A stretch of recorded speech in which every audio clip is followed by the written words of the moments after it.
नमस्कार खबरों के इस बुलेटिन में तुहाडा स्वागत है। मैं हाँ तुहानूं पहला पेश ने चौनवीआं खबरां। प्रधानमंत्री नरेंद्र मोदी ने वीडियो कॉन्फ्रेंसिंग राही अमरीका भारत 2020 शिखर सम्मेलन में संबोधन किया। कहा कोविड-19 वैक्सीन की खोज में भारत अगे वध रहा है। प्रधानमंत्री नरेंद्र मोदी ने कहा कि आत्मनिर्भर भारत देश को एक निर्माण केंद्र में बदलने का उपराला है। कोविड-19 महामारी दौरान गरीबों की सहायता लिए शुरू किए गए दुनिया के सब तो वड्डे प्रोग्राम प्रधानमंत्री गरीब कल्याण योजना का भी जिक्र किया।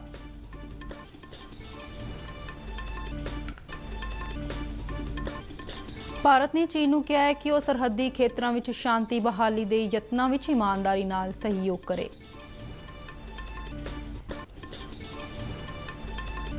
जम्मू कश्मीर में शहीद होए सूबेदार राजेश कुमार दा हुशियारपुर में उन्होंने जद्दी पिंड कलीचपुर कलोता में पूरे फौजी सन्मानां नाल अंतिम संस्कार किया गया।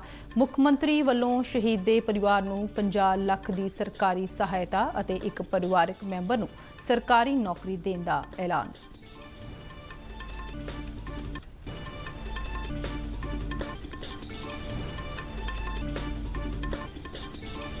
केंद्र सरकार ने पंजाब में 1000 किलोमीटर लंबे 18 सड़की प्रोजेक्टों को प्रवानगी दी।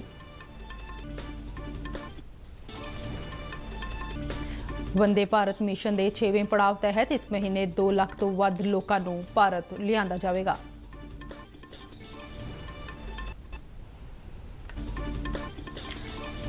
केंद्रीय खजाना मंत्री निर्मला सीतारमण ने बैंकों को कहा है कि कर्जियां की मुड़ अदायगी संबंधी छूट खत्म होंदियां ही कर्जदारों की सहायता करनी बहुत जरूरी।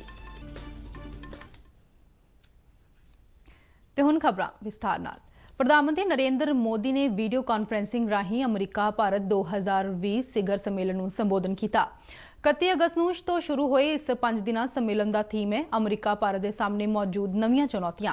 सम्मेलन में संबोधन करते प्रधानमंत्री नरेंद्र मोदी ने कहा कि कोविड-19 एक कमांतरी महामारी है जिसका हर किसी के असर पिया है। उन्होंने कहा कि जो साल 2020 शुरू होया सी तां किसी ने कल्पना भी नहीं की सी कि इस साल दी एक कुछ होना हो वाला है। कोविड के खिलाफ लड़ाई लई सहूलतां वधाउण अते नागरिकां विचाले जागरूकता के प्रसार लई चुके गए वक्खो वखरे कदमां दा जिक्र करदिआं प्रधानमंत्री ने कहा कि फौरी तौर पर लोड़ींदे कदम चुके जाण दा सार्थक नतीजा यह निकलिया कि 1 अरब 30 करोड़ आबादी अते सीमित सौम्या वाले देश भारत विच बाकी देशों के मुकाबले 10 लाख की आबादी मगर होईयां मौतां दी दर सब तो घट बनी हुई है। प्रधानमंत्री नरेंद्र मोदी ने कहा है कि कोरोना वैक्सीन की खोज विच भारत काफ़ी अगे वध गया है। उन्हें इस गल की खुशी जाहिर की कि देश का कारोबारी भाईचारा विशेष तौर पर छोटिया सनअतां होर सरगम हो रही ने। उन्हें कहा है कि तकरीबन जीरो तो शुरुआत करदे इन्हां व्यापारियों ने सानू दुनिया का दूजा सब तो वड्डा PPE किट बरामदकार बना दिता है।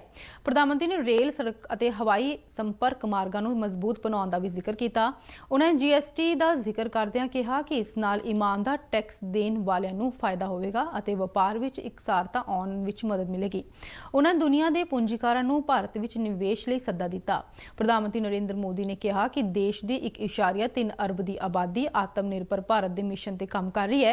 यह मिशन लोकल नूं ग्लोबल नाल मिलाउणा है। प्रधानमंत्री ने कहा कि कोविड-19 महामारी नूं ध्यान विच रखदिआं उन्हां दी सरकार ने देश विच गरीबां दी सहायता लई दुनिया का सब तो वड्डा प्रोग्राम प्रधानमंत्री गरीब कल्याण योजना शुरू किया जिस तहत 80 करोड़ तो वध लोकां नूं मुफ्त अनाज उपलब्ध करवाया जा रहा है।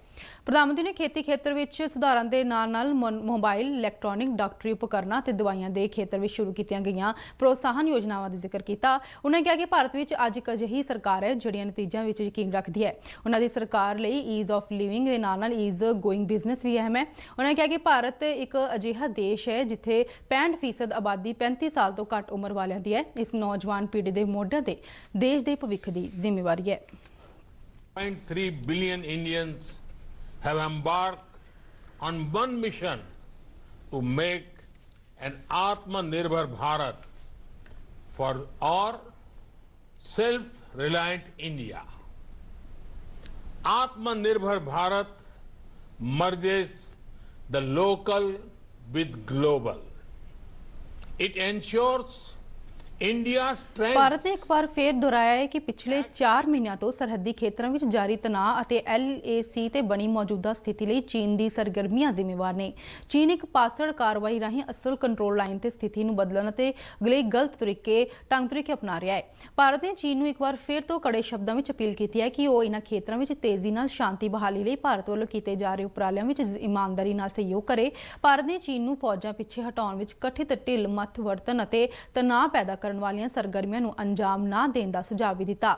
ਵਿਦੇਸ਼ ਮੰਤਰਾਲੇ ਦੇ ਬੁਲਾਰੇ ਅਨੁਰਾਗ ਸ਼੍ਰੀਵਾਸਤਵ ਨੇ ਨਵੀਂ ਦਿੱਲੀ ਤੋਂ ਮੀਡੀਆ ਨੂੰ ਜਾਣਕਾਰੀ ਦਿੰਦਿਆਂ ਦੱਸਿਆ ਕਿ ਮੁਸ਼ਕਲਾਂ ਦਾ ਹੱਲ ਸਿਆਸੀ ਅਤੇ ਫੌਜੀ ਢੰਗ ਤਰੀਕਿਆਂ ਨਾਲ ਗੱਲਬਾਤ ਰਾਹੀਂ ਕੀਤਾ ਜਾ ਸਕਦਾ ਹੈ। ਉਨ੍ਹਾਂ ਨੇ ਕਿਹਾ ਕਿ ਭਾਰਤ ਹਰ ਇੱਕ ਮੁੱਦੇ ਦਾ ਹੱਲ ਸ਼ਾਂਤੀਪੂਰਵਕ ਗੱਲਬਾਤ ਰਾਹੀਂ ਕਰਨ ਲਈ ਵਚਨਬੱਧ ਹੈ। ਬੁਲਾਰੇ ਨੇ ਕਿਹਾ ਕਿ ਚੀਨ ਦੀਆਂ ਸਰਗਰਮੀਆਂ ਨਾਲ ਦੁਵੱਲੇ ਸਮਝੌਤਿਆਂ ਅਤੇ ਵਾਅਦਿਆਂ ਦੀ ਉਲੰਘਣਾ ਹੋਈ ਹੈ। ਉਨ੍ਹਾਂ ਨੇ ਕਿਹਾ ਕਿ ਇਹਨਾਂ ਸਮਝੌਤਿਆਂ ਦੇ ਚੱਲਦਿਆਂ ਤਕਰੀਬਨ 3 ਦਹਾਕਿਆਂ ਤੋਂ ਸਰਹੱਦੀ ਖੇਤਰਾਂ 'ਚ ਸ਼ਾਂਤੀ ਅਤੇ ਸਥਿਰਤਾ ਬਣੀ ਹੋਈ ਸੀ। ਉਨ੍ਹਾਂ ਨੇ ਕਿਹਾ ਕਿ ਗਰਾਊਂਡ ਕਮਾਂਡੋ ਸਥਿਤੀ ਦੇ ਹੱਲ ਲਈ ਲਗਾਤਾਰ ਗੱਲਬਾਤ ਜਾਰੀ ਰੱਖ ਰਹੇ ਨੇ। ਉਨ੍ਹਾਂ ਦੋਵੇਂ ਦੇਸ਼ਾਂ ਦੇ ਵਿਦੇਸ਼ ਮੰਤਰੀਆਂ ਅਤੇ ਵਿਸ਼ੇਸ਼ ਨੁਮਾਇੰਦਿਆਂ ਵਿਚਾਲੇ ਬਣੀ ਸਹਿਮਤੀ ਨੂੰ ਵੀ ਯਾਦ ਕਰਾਇਆ, ਜਿਸ ਵਿੱਚ ਕਿਹਾ ਗਿਆ ਸੀ ਕਿ ਦੋਵੇਂ ਦੇਸ਼ਾਂ ਨੂੰ ਸਰਹੱਦੀ ਖੇਤਰਾਂ ਵਿੱਚ ਸਥਿਤੀ ਨਾਲ ਨਜਿੱਠਣ ਲਈ ਜ਼ਿੰਮੇਵਾਰੀ ਨਾਲ ਕੰਮ ਕਰਨਾ ਚਾਹੀਦਾ ਹੈ ਅਤੇ ਭੜਕਾਉਣ ਵਾਲੀ ਕਾਰਵਾਈ ਨਹੀਂ ਕਰਨੀ ਚਾਹੀਦੀ। ਜੰਮੂ ਕਸ਼ਮੀਰ ਦੇ ਰਾਜੌਰੀ ਸੈਕਟਰ ਵਿੱਚ ਪਾਕਿਸਤਾਨੀ ਗੋਲੀਬਾਰੀ ਦੌਰਾਨ ਸ਼ਹੀਦ ਹੋਏ ਹੁਸ਼ਿਆਰਪੁਰ ਜ਼ਿਲ੍ਹੇ ਦੇ ਸੂਬੇਦਾਰ ਰਾਜੇਸ਼ ਕੁਮਾਰ ਦਾ ਅੰਤਮ ਸੰਸਕਾਰ ਉਹਨਾਂ ਦੀ ਜੱਦੀ ਪਿੰਡ ਕਲੀਸ਼ਪੁਰ ਕਲੋਤਾ ਵਿੱਚ ਪੂਰੇ ਫੌਜੀ ਸਨਮਾਨ ਨਾਲ ਕੀਤਾ ਗਿਆ। ਉਹਨਾਂ ਦੇ ਸਤਿਕਾਰ ਵਿੱਚ ਫੌਜ ਦੀ ਟੁਕੜੀ ਨੇ ਸਲਾਮੀ ਦਿੱਤੀ। ਸ਼ਹੀਦ ਦੇ ਚਿਤਾ ਨੂੰ ਅਗਨੀ ਉਸ ਦੇ 8 ਵਰ੍ਹਿਆਂ ਦੇ ਪੁੱਤਰ ਨੇ ਦਿੱਤੀ।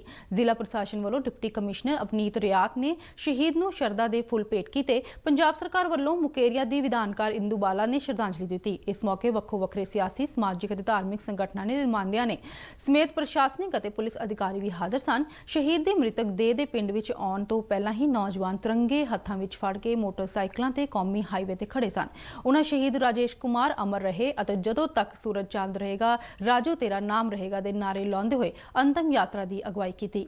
ਮੁੱਖ ਮੰਤਰੀ ਕੈਪਟਨ ਅਮਰਿੰਦਰ ਸਿੰਘ ਨੇ ਸ਼ਹੀਦ ਸੂਬੇਦਾਰ ਰਾਜੇਸ਼ ਕੁਮਾਰ ਦੇ ਪਰਿਵਾਰ ਨੂੰ 50 ਲੱਖ ਰੁਪਏ ਦੀ ਸਰਕਾਰੀ ਸਹਾਇਤਾ ਅਤੇ ਪਰਿਵਾਰ ਦੇ ਇੱਕ ਮੈਂਬਰ ਨੂੰ ਸਰਕਾਰੀ ਨੌਕਰੀ ਦੇਣ ਦਾ ਐਲਾਨ ਕੀਤਾ।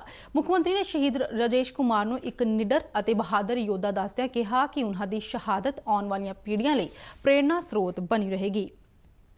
ਪੰਜਾਬ ਵਿੱਚ ਕੋਰੋਨਾ ਵਾਇਰਸ ਦੇ ਮਾਮਲਿਆਂ ਵਿੱਚ ਤੇਜ਼ ਵਾਧਾ ਲਗਾਤਾਰ ਜਾਰੀ ਹੈ। ਸੂਬੇ ਵਿੱਚ ਹੁਣ ਤੱਕ 58,515 ਕੋਵਿਡ-19 ਦੇ ਮਾਮਲਿਆਂ ਦੀ ਪੁਸ਼ਟੀ ਹੋਈ ਹੈ, ਜਿਨ੍ਹਾਂ ਵਿੱਚੋਂ 41,271 ਮਰੀਜ਼ਾਂ ਨੇ ਕੋਰੋਨਾ ਨੂੰ ਮਾਤ ਦਿੱਤੀ ਹੈ। ਸੂਬੇ ਵਿੱਚ ਇਸ ਵੇਲੇ ਕੋਰੋਨਾ ਦੇ 15,554 ਐਕਟਿਵ ਮਾਮਲੇ ਨੇ। ਮਹਾਮਾਰੀ ਨਾਲ ਸੂਬੇ ਵਿੱਚ 1,690 ਮੌਤਾਂ ਹੋ ਚੁੱਕੀਆਂ ਨੇ। ਬੀਤੇ ਦਿਨ ਪੰਜਾਬ ਵਿੱਚ ਇਸ ਮਹਾਮਾਰੀ ਨਾਲ 73 ਮੌਤਾਂ ਹੋਈਆਂ, ਜਦਕਿ 1,527 ਨਵੇਂ ਕੋਰੋਨਾ ਮਾਮਲਿਆਂ ਦੀ ਪੁਸ਼ਟੀ ਹੋਈ ਹੈ। ਸੂਬਾ ਸਿਹਤ ਮਹਿਕਮੇ ਵੱਲੋਂ ਜਾਰੀ ਬੁਲੇਟਿਨ ਮੁਤਾਬਿਕ ਬੀਤੇ ਦਿਨ 1,529 ਮਰੀਜ਼ਾਂ ਨੂੰ ਸਿਹਤਯਾਬ ਐਲਾਨਿਆ ਗਿਆ ਹੈ, ਜਿਨ੍ਹਾਂ ਵਿੱਚੋਂ ਸਭ ਤੋਂ ਵੱਧ 244 ਮਰੀਜ਼ ਜਲੰਧਰ ਵਿੱਚ ਸਿਹਤਯਾਬ ਐਲਾਨੇ ਗਏ ਨੇ। ਕੋਰੋਨਾ ਦੀ ਪੁਸ਼ਟੀ ਵਾਲੇ ਕੇਸਾਂ ਦੇ ਲਿਹਾਜ਼ ਨਾਲ ਲੁਧਿਆਣਾ ਸਭ ਤੋਂ ਅੱਗੇ ਚੱਲ ਰਿਹਾ ਹੈ ਅਤੇ ਇਸ ਦੇ 11,310 ਮਾਮਲਿਆਂ ਦੀ ਪੁਸ਼ਟੀ ਹੋਈ ਹੈ, ਜਿਨ੍ਹਾਂ ਚੋਂ 8,749 ਨੂੰ ਸਿਹਤਯਾਬ ਐਲਾਨਿਆ ਜਾ ਚੁੱਕਾ ਹੈ। ਇਸ ਮਹਾਮਾਰੀ ਨਾਲ ਲੁਧਿਆਣਾ ਵਿੱਚ 460 ਮੌਤਾਂ ਹੋ ਚੁੱਕੀਆਂ ਨੇ ਅਤੇ ਇਸ ਵੇਲੇ ਲੁਧਿਆਣਾ ਵਿੱਚ ਐਕਟਿਵ ਕੋਰੋਨਾ ਮਾਮਲਿਆਂ ਦੀ ਗਿਣਤੀ 2,101 ਹੈ। ਕੇਂਦਰੀ ਫੂਡ ਪ੍ਰੋਸੈਸਿੰਗ ਉਦਯੋਗ ਮੰਤਰੀ ਹਰਸਿਮਰਤ ਕੌਰ ਬਾਦਲ ਨੇ ਐਲਾਨ ਕੀਤਾ ਹੈ ਕਿ ਕੇਂਦਰ ਸਰਕਾਰ ਨੇ ਪੰਜਾਬ ਵਿੱਚ 1,000 ਕਿਲੋਮੀਟਰ ਲੰਬੇ 18 ਸੜਕੀ ਪ੍ਰਾਜੈਕਟਾਂ ਨੂੰ ਮਨਜ਼ੂਰੀ ਦਿੱਤੀ ਹੈ। ਚੰਡੀਗੜ੍ਹ ਤੋਂ ਜਾਰੀ ਇੱਕ ਬਿਆਨ ਵਿੱਚ ਕੇਂਦਰੀ ਮੰਤਰੀ ਨੇ ਕਿਹਾ ਹੈ ਕਿ ਨਵੀਆਂ ਸੜਕਾਂ ਦੀ ਉਸਾਰੀ ਲਈ ਪ੍ਰਵਾਨ ਹੋਈਆਂ ਤਜਵੀਜ਼ਾਂ ਵਿੱਚੋਂ ਜ਼ਿਆਦਾਤਰ ਪਿਛਲੇ ਅਕਾਲੀ ਬੀਜੇਪੀ ਸਰਕਾਰ ਵੇਲੇ ਭੇਜੀਆਂ ਗਈਆਂ ਸਨ। ਇਹ ਤਜਵੀਜ਼ਾਂ ਹੁਣ ਤੱਕ ਇਸ ਲਈ ਲਟਕ ਰਹੀਆਂ ਸਨ ਕਿਉਂ ਜੋ ਮੌਜੂਦਾ ਸੂਬਾ ਸਰਕਾਰ ਨੇ ਇਹਨਾਂ ਪ੍ਰਾਜੈਕਟਾਂ ਦੀ ਸਹੀ ਢੰਗ ਨਾਲ ਪੈਰਵੀ ਕਰਨ ਵਿੱਚ ਦਿਲਚਸਪੀ ਨਹੀਂ ਦਿਖਾਈ ਸੀ। ਕੇਂਦਰੀ ਮੰਤਰੀ ਨੇ ਕਿਹਾ ਹੈ ਕਿ 3 ਨਵੇਂ ਸੜਕੀ ਪ੍ਰਾਜੈਕਟ ਦਿੱਲੀ ਅੰਮ੍ਰਿਤਸਰ ਕਟਰਾ ਮਾਰਗ ਤੇ ਬਣਨ ਵਾਲੇ ਐਕਸਪ੍ਰੈਸ ਵੇ ਨਾਲ ਸੰਬੰਧਿਤ ਨੇ, ਜਿਨ੍ਹਾਂ ਨੂੰ ਪ੍ਰਵਾਨਗੀ ਮਿਲੀ ਹੈ। ਵੰਦੇ ਭਾਰਤ ਮਿਸ਼ਨ ਤਹਿਤ ਵੱਖੋ ਵੱਖਰੇ ਢੰਗ ਤਰੀਕਿਆਂ ਨਾਲ ਹੁਣ ਤੱਕ ਤਕਰੀਬਨ 13 ਲੱਖ ਭਾਰਤੀਆਂ ਨੂੰ ਵਤਨ ਵਾਪਸ ਲਿਆਂਦਾ ਜਾ ਚੁੱਕਾ ਹੈ। ਉਹਨਾਂ ਨੇ ਏਅਰ ਇੰਡੀਆ, ਪ੍ਰਾਈਵੇਟ ਅਤੇ ਵਿਦੇਸ਼ੀ ਹਵਾਈ ਕੰਪਨੀਆਂ, ਚਾਰਟਰਡ ਉਡਾਨਾਂ, ਪਾਣੀ ਦੇ ਰਸਤਿਆਂ ਅਤੇ ਸੜਕੀ ਮਾਰਗਾਂ ਰਾਹੀਂ ਵਤਨ ਵਾਪਸ ਲਿਆਂਦਾ ਗਿਆ ਹੈ। ਵਿਦੇਸ਼ ਮੰਤਰਾਲੇ ਦੇ ਇੱਕ ਬੁਲਾਰੇ ਨੇ ਨਵੀਂ ਦਿੱਲੀ ਵਿੱਚ ਦੱਸਿਆ ਕਿ ਇਸ ਮਿਸ਼ਨ ਦਾ 6ਵਾਂ ਗੇੜ 1 ਸਤੰਬਰ ਤੋਂ ਸ਼ੁਰੂ ਹੋ ਗਿਆ ਹੈ। ਵੰਦੇ ਭਾਰਤ ਮਿਸ਼ਨ ਤਹਿਤ ਇਸ ਗੇੜ ਵਿੱਚ 24 ਦੇਸ਼ਾਂ ਤੋਂ 1,007 ਕੌਮਾਂਤਰੀ ਹਵਾਈ ਉਡਾਨਾਂ ਰਾਹੀਂ ਇਸ ਮਹੀਨੇ 2 ਲੱਖ ਤੋਂ ਵੱਧ ਲੋਕਾਂ ਨੂੰ ਭਾਰਤ ਲਿਆਂਦਾ ਜਾਵੇਗਾ। ਕੇਂਦਰੀ ਖਜ਼ਾਨਾ ਮੰਤਰੀ ਨਿਰਮਲਾ ਸੀਤਾਰਮਣ ਨੇ ਬੈਂਕਾਂ ਨੂੰ ਕਿਹਾ ਹੈ ਕਿ ਕਰਜ਼ਿਆਂ ਦੀ ਮੁੜ ਅਦਾਇਗੀ ਸੰਬੰਧੀ ਛੋਟ ਖਤਮ ਹੁੰਦਿਆਂ ਹੀ ਕਰਜ਼ੇਦਾਰਾਂ ਦੀ ਸਹਾਇਤਾ ਕਰਨੀ ਬਹੁਤ ਜ਼ਰੂਰੀ ਹੈ।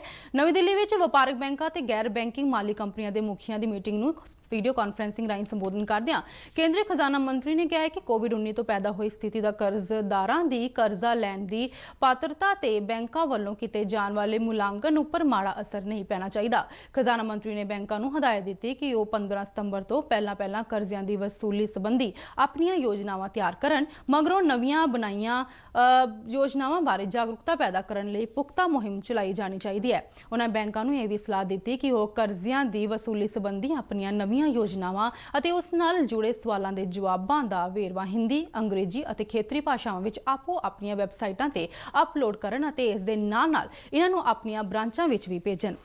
ਇਸ ਦੇ ਨਾਲ ਹੀ ਖਬਰਾਂ ਦਾ ਬੁਲੇਟਿਨ ਖਤਮ ਹੁੰਦਾ ਹੈ। ਆਗਿਆ ਦਿਓ, ਨਮਸਕਾਰ।